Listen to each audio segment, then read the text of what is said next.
Hello students, Amitabh sir here. आज इस video में हम लोग डिस्कस करेंगे कि प्रोविडेंट फंड में जो एम्प्लॉइज का अमाउंट जमा होता है, क्रेडिट हुआ होता है, तो क्या वो पैसा वो कभी निकाल सकते हैं या रिटायरमेंट से पहले निकाल सकते हैं या नहीं निकाल सकते। अगर निकाल सकते हैं तो क्या उसका टैक्सेबल इनकम में वो इंक्लूड होगा या नहीं होगा। तो बहुत ध्यान से आप इसको समझेंगे। यूं तो देखिए, ये प्रोविडेंट फंड की गठन हम क्यों करते हैं, why we create provident fund. Long term basis के लिए आप रिटायर कर जाओ, उसके बाद आपके भरण पोषण के लिए ये पैसा रहता है। रिटायरमेंट के बाद आप उसमें से पैसा निकाल लो और फिर अपना जो है लाइवलीहुड चला लो, ठीक है ना, इसके लिए। लेकिन अगर मान लो किसी को इमरजेंसी होता है तो क्या वो पैसा निकाल सकता है रिटायरमेंट से पहले। तो ईपीएफओ रूल्स 2020 कहता है कि आप बिल्कुल निकाल सकते हो। इमरजेंसी अगर आपका है तो आप ये पैसा निकाल सकते हो, provided that you have to prove the emergency. और इसके लिए ऑनलाइन एप्लीकेशंस आप डाल सकते हो। नंबर 2, क्या हम रिटायरमेंट से पहले, सपोज करो कोई इमरजेंसी नहीं है लेकिन फिर भी क्या हम रिटायरमेंट से पहले पैसा निकाल सकते हैं। तो ये नया रूल कहता है 2020 कि आप निकाल सकते हो। 90% ऑफ द अमाउंट निकालने की इजाजत आपको दी जाती है, प्रोवाइडेड दैट, शर्त यह है कि निकालते समय आपकी उम्र 54 साल की होनी चाहिए, 54 ईयर्स की आपकी एज होनी चाहिए on the date of withdrawal. तीसरी बात, अगर आप कहीं पे जॉब कर रहे हो और आप वो वहां से निकाल दिया जाता है या फिर आप रिजाइन कर देते हो तो क्या अपना जमा पैसा आप वहां से निकाल सकते हो। तो जवाब इसका नया रूल देता है 2020 कि बिल्कुल आप निकाल सकते हो।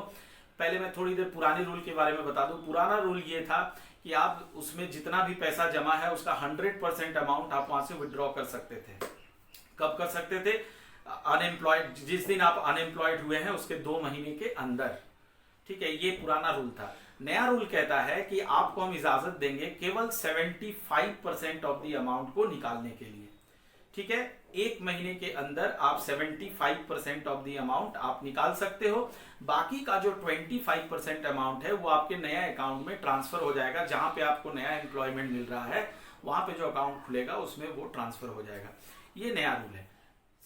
नेक्स्ट जो हमें जानना है कि सर अगर हम ये पैसा निकाल लेते हैं, आपको मैंने निकालने का तरीका बताया, कब कब आप सर्कमस्टांसेस कब कब आप निकाल सकते हो। तो अगर ये पैसा सर हम लोग निकाल लें तो क्या ये टैक्सेबल होगा या नहीं होगा। This is the case now. अब ये रूल कहता है कि ये बिल्कुल टैक्सेबल नहीं होगा। कब नहीं होगा?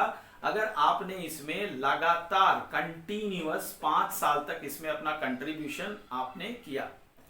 अगर बीच में कभी ब्रेक हो जाता है, आप 5 साल तक लगातार कंट्रीब्यूट नहीं कर रहे हैं, मान लीजिए आपने 3 साल कंट्रीब्यूट किया और फिर आप कंट्रीब्यूशन करना बंद कर देते हो और तब जो पैसा आप निकालोगे that will be taxable. Understand? तो अगर इसमें एग्जेम्पशन हमें लेना है तो हमें क्या करना होगा, कंटिन्यूअस पीरियड ऑफ 5 ईयर्स तक हमें उसमें पैसा जमा करना पड़ेगा। अगर हम नहीं करते हैं तो जब भी हम पैसा निकालेंगे वो टैक्सेबल हो जाएगा। Now the most important thing कि सर इसमें कितना टैक्सेबल होगा। तो टैक्सेबल इसमें टीडीएस कटेगा। टीडीएस का रेट है 10% पर एनम। और अगर आप अपना पैन डिटेल्स जमा नहीं करते हो तो 30% जो है इस पे टैक्स कट जाएगा, ठीक है। 10% कटेगा अगर आपका पैन डिटेल्स है, अगर नहीं है तो 30% इस पे टैक्स कट जाएगा, टीडीएस कटेगा, टैक्स डिडक्टेड एट सोर्स। और एक भी पैसा तब नहीं कटेगा जब उसमें आपका जो विड्रॉल है और उसमें जो जमा पैसा है वो 50,000 से कम है।